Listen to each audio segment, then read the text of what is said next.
नमस्कार. Indian navy बोट crew स्टाफमध्ये भरती सुरू आहे. यावर आपण एक व्हिडिओ तयार केला होता. त्यामध्ये क्वालिफिकेशन, पोस्ट, एज ही सर्व एक्सप्लेन केलेलं आहे. तर तो व्हिडिओ आपल्या चॅनलवरती आहे, तो जाऊन बघा. तर आज आपण टोपास या पदासाठीचा फॉर्म ऑनलाईन कसा भरायचा आहे हे पाहणार आहे. तर व्हिडिओला सुरुवात करू. फॉर्मची लिंक डिस्क्रिप्शनमध्ये देण्यात येईल. तिथून तुम्ही डायरेक्ट वेबसाईटवरती येऊ शकता. वेबसाईटची लिंक डिस्क्रिप्शनमध्ये देण्यात येईल. त्यावरती क्लिक करून तुम्ही या वेबसाईटवरती येऊ शकता. आता वेबसाईट आपण ओपन केलेली आहे. या ठिकाणी नवीन रजिस्ट्रेशन आपल्याला करायचं आहे, म्हणून click here for new registration याच्यावरती क्लिक करायचं.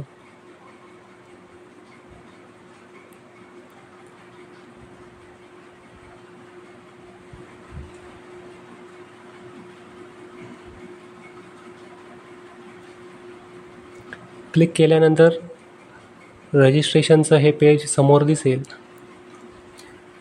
या ठिकाणी पहिलं आहे ॲप्लिकांट नेम, नाव टाईप करायचं. नंतर जन्मतारीख सिलेक्ट करायची. नंतर ईमेल ID टाईप करायचा, फोन नंबर टाईप करायचा आणि एक पासवर्ड क्रिएट करायचा. पासवर्डच्या खाली आहे एक कॅप्चा कोड दिलेला आहे, त्याचं आन्सर खाली बॉक्समध्ये टाईप करायचं आणि गेट स्टार्टेडवरती क्लिक करायचं. मी सर्व माहिती भरून घेतो आणि गेट स्टार्टेडवरती क्लिक करून घेतो. क्लिक केल्यानंतर एक OTP येईल ईमेलवरती. तो OTP या ठिकाणी टाईप करून घ्यायचा. त्याच्यानंतर सबमिटवरती क्लिक करायचं. सबमिटवरती क्लिक केल्यानंतर या ठिकाणी आता आपल्याला लॉग इन करायचं आहे. ईमेल ID टाईप करायचा, जो त्या लॉग इनसाठी पासवर्ड ठेवला होता तो पासवर्ड टाईप करायचा आणि त्याच्यानंतर लॉग इन करायचं. लॉग इन केल्यानंतर या ठिकाणी पर्सनल डिटेल्स भरायचे आहेत. पहिलं आहे ॲप्लिकांट्स गिवन नेम, नाव टाईप करायचं. त्याच्यानंतर आहे सरनेम, ॲप्लिकांट सरनेम. या ठिकाणी आडनाव टाईप करून घ्यायचं. त्याच्यानंतर आहे ॲप्लिकांट्स नेम, जसं 10वीच्या सर्टिफिकेटवरती आहे सेम तसं नाव या ठिकाणी टाईप करून घ्यायचं. त्याच्यानंतर आहे फादर्स नेम टाईप करायचं. नंतर मदर्स नेम टाईप करायचं. नंतर आहे जन्मदाखल्यावर नमूद केल्याप्रमाणे मॅट्रिक सर्टिफिकेटवरती जन्मतारीख आहे का, असेल तर येस करायचं, नसेल तर नो करून घ्यायचं. मॅरिटल स्टेटस खाली दिलं आहे, मॅरिटल स्टेटस सिलेक्ट करायचं.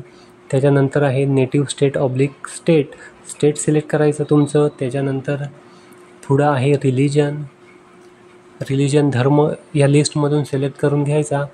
त्याच्यानंतर आहे have you ever change your name after matriculation, 10वीनंतर नावात जर काही बदल आहे का, असेल तर येस करायचं, नसेल तर नो करायचं.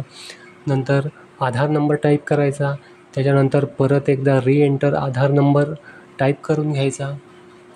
नंतर आहे आयडेंटिफिकेशन मार्क, एक ओळख खूण शरीरावरची या ठिकाणी टाईप करायचा मार्क. नंतर आहे नॅशनॅलिटी इंडियनवरती क्लिक करायचं. जेंडर सिलेक्ट करायचं, मेल, फिमेल, ट्रान्सजेंडर. त्याच्यानंतर प्रेझेंट ॲड्रेस पूर्ण टाईप करून घ्यायचा. गावाचं नाव, तालुका, जिल्हा, पिनकोड सर्व टाईप करून झाल्यानंतर is permanent address same as present address आणि परमनंट ॲड्रेस सेम असेल तर येसवरती क्लिक करायचं. नंतर आहे कम्युनिकेशनसाठी ॲड्रेस सिलेक्ट करायचा आणि सेव्ह आणि नेक्स्टवरती क्लिक करायचं. कॅटेगरी सिलेक्ट करून घ्यायची. त्याच्यानंतर डिसेबल असेल तर येसवरती क्लिक करायचं, नसेल तर नोवरती क्लिक करून घ्यायचं. त्याच्यानंतर आहे एक्स सर्व्हिसमॅन असेल तर येस करायचं, नसेल तर नो करायचं. त्याच्यानंतर आहे are you an ex Agniveer असेल तर येस करायचं, नसेल तर नो करायचं. नंतर आहे whether employed in central government service, मी या ठिकाणी नोवरती क्लिक करतो. नंतर क्वालिफिकेशन आहे 10वीचं बोर्ड या ठिकाणी टाईप करून घ्यायचं. त्याच्यानंतर आहे इयर ऑफ पासिंग, डेट त्या ठिकाणी टाईप करायची. नंतर टोटल मार्क टाकून घ्यायचे, कितीपैकी किती होते ते. नंतर पर्सेंटेज येतील. त्याच्यानंतर आहे 10वीच्या सर्टिफिकेटचा नंबर टाईप करायचा आणि सर्टिफिकेट वर्षीची डेट आहे ती या ठिकाणी टाकून सेव्ह आणि कंटिन्यूवरती क्लिक करून घ्यायचं. नंतर या ठिकाणी पोस्ट सिलेक्ट करायची आहे. आता आपल्याला टोपास या पदासाठी अप्लाय करायचं आहे, म्हणून त्याच्यासाठीच मी त्याच्या पुढे वरती क्लिक करतो आणि बाकी पोस्टवरती नो वरती क्लिक करतो आणि सेव्ह आणि कंटिन्यूवरती क्लिक करतो. सेव्ह आणि कंटिन्यूवरती क्लिक केल्यानंतर इथे आपल्याला फोटो, सही आणि बाकीचे सपोर्टिंग डॉक्युमेंट अपलोड करायचे आहेत.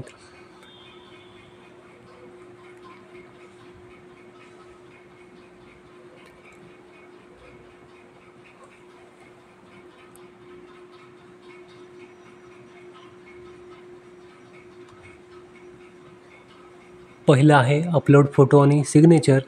पहिला फोटो या ठिकाणी अपलोड करायचा, त्याच्यानंतर त्याच्या खाली साईन अपलोड करायची. त्याच्यानंतर डॉक्युमेंटमध्ये 10वीचं सर्टिफिकेट किंवा बर्थ सर्टिफिकेट ज्याच्यावरती जन्मतारीख असते ते त्यापैकी एक डॉक्युमेंट येईल. नंतर ID प्रूफमध्ये आधार कार्ड आहे, आधार कार्ड फोटो प्रूफसाठी या ठिकाणी. त्याच्यानंतर आहे मार्कशीट अपलोड करायला लागेल आणि अपलोड करून झाल्यानंतर खाली do you want to make your personal information available for accessing job opportunities हवे असेल तर येस करा, नसेल तर नो करा. सेल्फ डिक्लेरेशनच्या बॉक्सवरती क्लिक करायचं आणि सेव्ह आणि कंटिन्यूवरती क्लिक करून घ्यायचं. सेव्ह आणि कंटिन्यूवरती क्लिक केल्यानंतर या ठिकाणी फायनल सबमिट आहे. फायनल फॉर्म सबमिट होईल आणि फॉर्मची प्रिंट या ठिकाणी येईल. धन्यवाद.